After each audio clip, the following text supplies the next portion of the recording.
écoutez Alger Chaîne 3, le journal. Fazia, bonjour. Hajar, madame, monsieur, bonjour. Plus d'une vingtaine de martyrs et des dizaines de blessés ce matin à Raza. Les militants pro-palestiniens du voilier Madeleine qui tentaient de briser le blocus imposé par l'entité sioniste, transférés à l'aéroport de Tel Aviv en vue de leur rapatriement. Lutte contre le crime organisé, 3 criminels arrêtés et saisis de près d'1,5 million de comprimés psychotropes. Une opération de l'ANP qui illustre encore une fois le professionnalisme et le degré de vigilance des forces armées. Agriculture et autosuffisance alimentaire, l'Algérie mise sur la production locale des intrants pour une agriculture autonome et durable.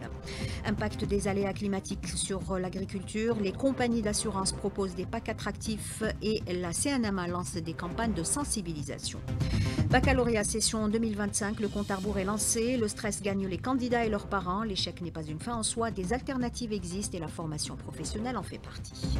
Sport football, les Verts poursuivent leur préparation pour le mondial 2026. Ils jouent ce soir en amical face à la Suède et l'équipe A' s'est imposée hier 2-0 face à son homologue rwandaise en match amical en prévision du CHAN 2024 reporté à 2025.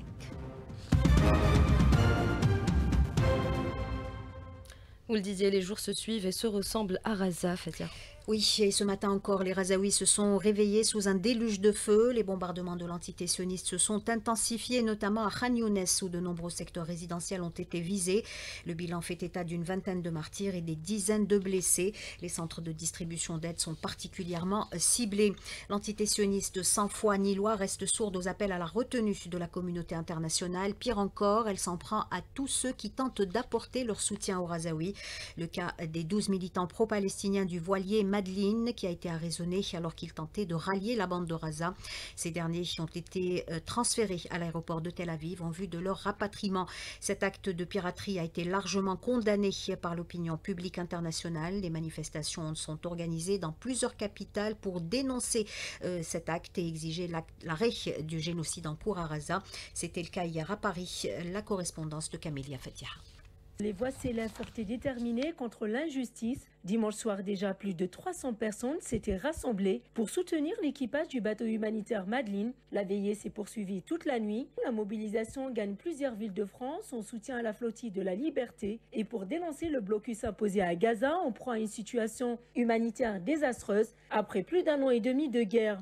Nous nous retrouvons à la place de la République pour dénoncer les attaques injustifiées et indignes commises envers le peuple palestinien et nous exigeons la levée du blocus. Il faut que tout le monde se mobilise. Ainsi que le sort réservé aux humanitaires détenus à bord du navire parmi lesquels figurent 12 militants pacifistes dont l'eurodéputée française Rima Hassan et l'activiste suédoise Greta Thunberg, arrêtés alors qu'ils tentaient d'acheminer une aide à la population gazaoui.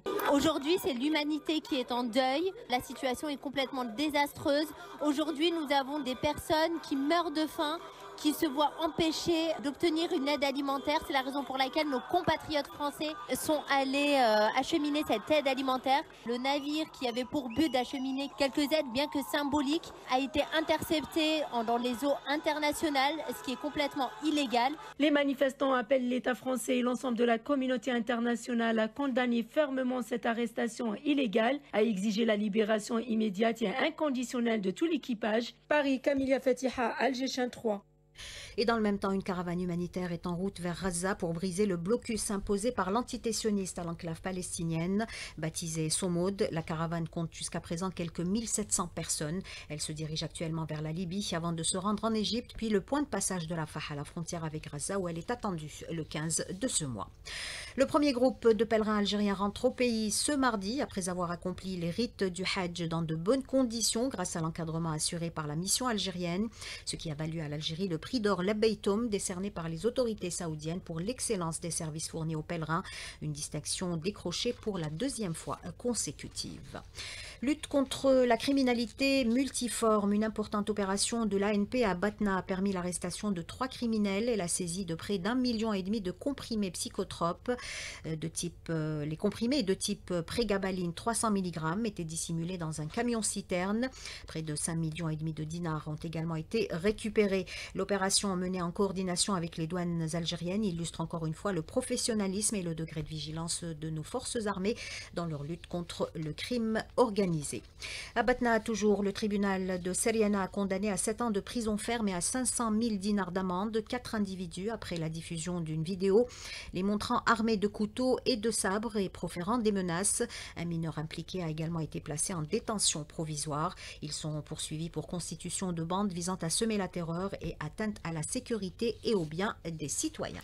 Tout autre chose à présent pour parler de sécurité alimentaire, un des objectifs des pouvoirs publics. Et la dépendance aux intrants importés reste un maillon faible de la chaîne agricole. Des opérateurs privés investissent ce créneau et s'attellent à maîtriser les moyens de production pour inverser la vapeur et poser les bases d'une agriculture plus autonome, plus résiliente et plus durable. Rimboukadou.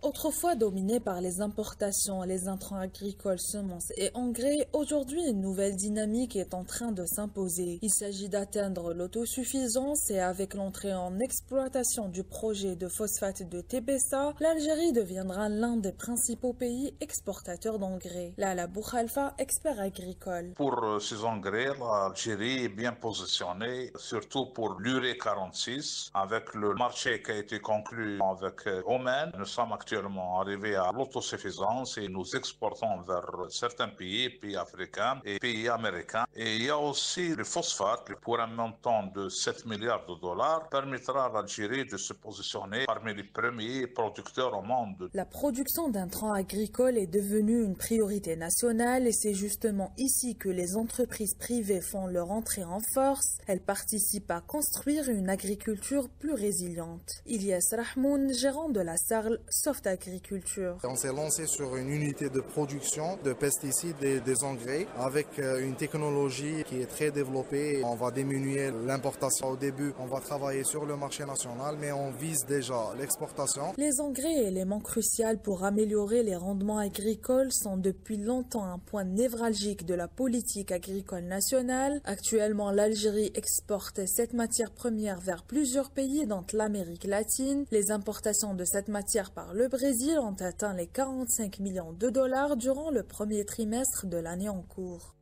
Et l'impact des aléas climatiques sur l'agriculture est indéniable. Les compagnies d'assurance proposent des packs pour inciter les agriculteurs à souscrire des assurances. La CNMA lance des campagnes de sensibilisation. Maïssa Ismail.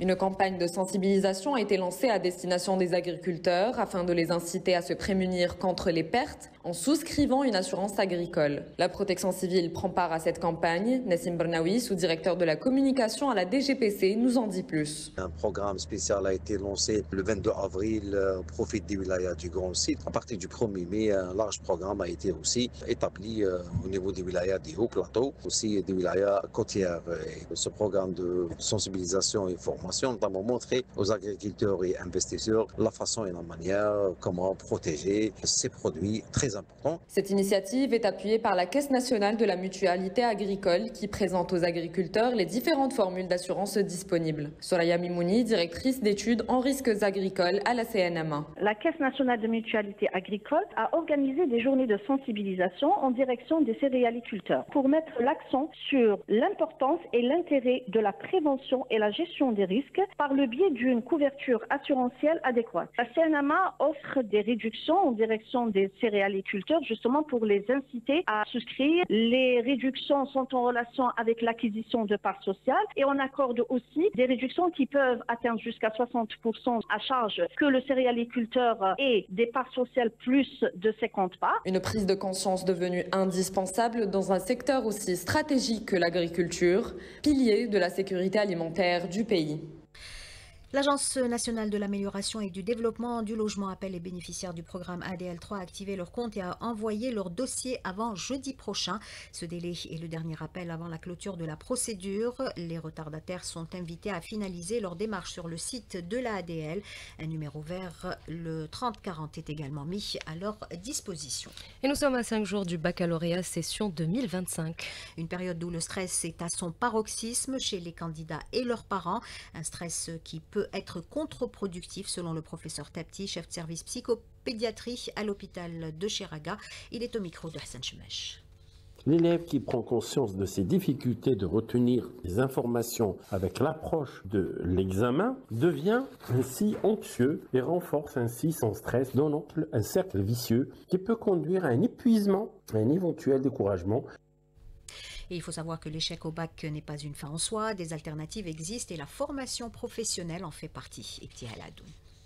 Ils sont nombreux à avoir trouvé leur voie grâce à la formation professionnelle. De jeunes femmes et hommes, parfois sans diplôme, souvent en difficulté d'insertion, qui ont su rebondir en choisissant un métier, en apprenant un savoir-faire, en acquérant des compétences concrètes. Mon choix était fixé sur l'infographie. J'ai réussi. Maintenant, je travaille à mon propre compte. Là, malgré que j'ai pas eu mon bac, la formation professionnelle, c'est une façon de dire que tout n'est pas perdu. J'ai appris aussi pas mal de choses, non seulement pendant la formation et pendant la pratique. La formation professionnelle joue un rôle central dans le développement de l'économie nationale en répondant aux besoins du marché du travail et en accompagnant les mutations technologiques et industrielles. Sader Koudil, directeur central au ministère de l'Enseignement et la Formation professionnelle. Beaucoup de conventions que le ministère signe avec les départements ministériels, les organisations patronales, ainsi que des entreprises publiques, privées et même des entreprises étrangères. Toutes ces conventions sont signées, c'est pas fortuitement, justement, c'est pour de rapprocher au mieux possible ce qu'on appelle cette adéquation en formation-emploi. En fait, ces conventions nous permettent de saisir le besoin qui peut être exprimé par ces entités, par là même faire une offre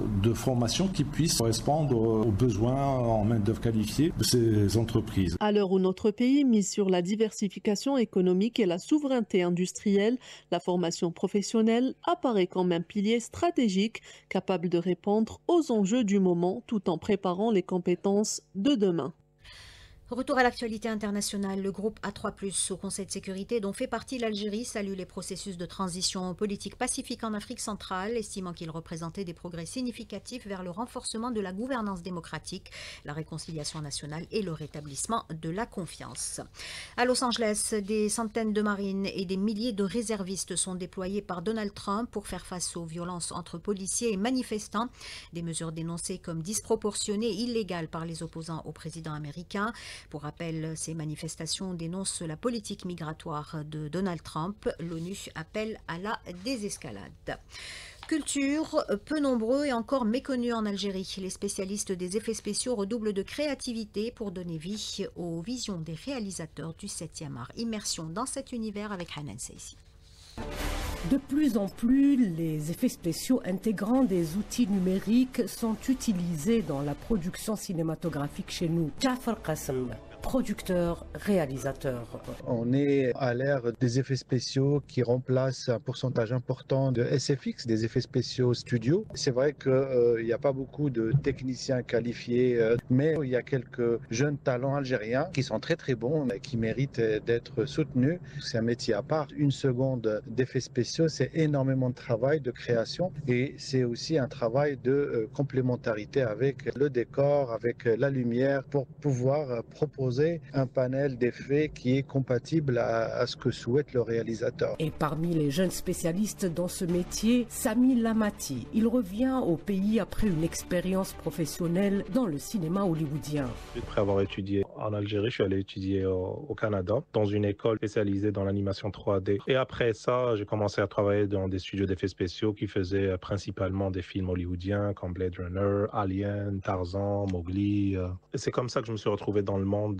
des effets spéciaux de haut niveau. C'est une industrie très florissante qui a beaucoup d'avenir et qu'il faut commencer à développer chez nous pour avoir une indépendance de ce côté-là. Ça devient important pour l'Algérie qui veut relancer son cinéma. Avec la multiplication des festivals, des masterclass, l'avènement des technologies de pointe du monde numérique, le métier des effets spéciaux en Algérie commence à sortir de l'ombre. De quoi contribuer dans le nouveau décollage du cinéma de genre algérien.